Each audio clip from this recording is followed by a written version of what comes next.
Credit card or payment card compromise is when threat actors gain access to payment related information associated with debit, credit, or gift cards. They often use this information to make fraudulent purchases online, or they'll sell it on the dark web to people that will. Payment card information most commonly includes the card owner's name and address, as well as the card number, the expiration date, and the CVV or the CV2 number on the back of the card. While e commerce websites are the most common target for threat actors, they can also target physical stores and companies that process or store credit card information.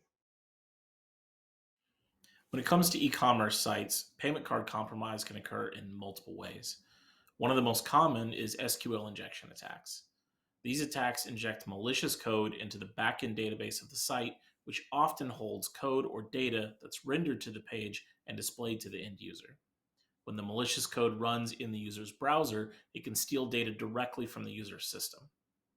A more advanced tactic involves exploiting vulnerabilities in the e commerce platform or the extensions it uses in order to upload malicious files to the server called web shells.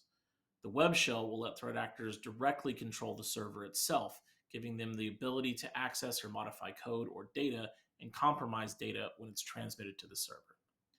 Remote compromises can happen with physical stores as well. Cash registers or centralized processing servers may have malware deployed to them, which scrape credit card data directly out of memory, allowing data from one or more stores to be compromised at the same time.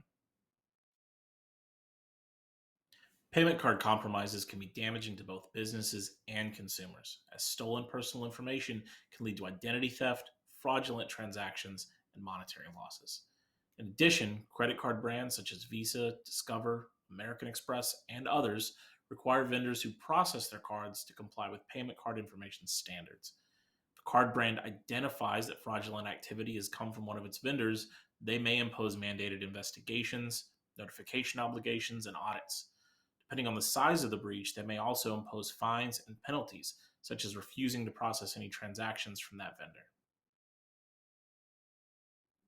PCI standards define how payment card information should be transmitted, handled, and securely stored. As part of adhering to these standards, you'll need to implement strict network and data segmentation. But based on your business and the design of your network environment, your risk can likely be reduced further by implementing additional security controls. Some of the most impact reducing controls are patch management, endpoint detection and response or EDR tooling, and routinely performing attack surface testing. For more information on these controls and more, check out the link above.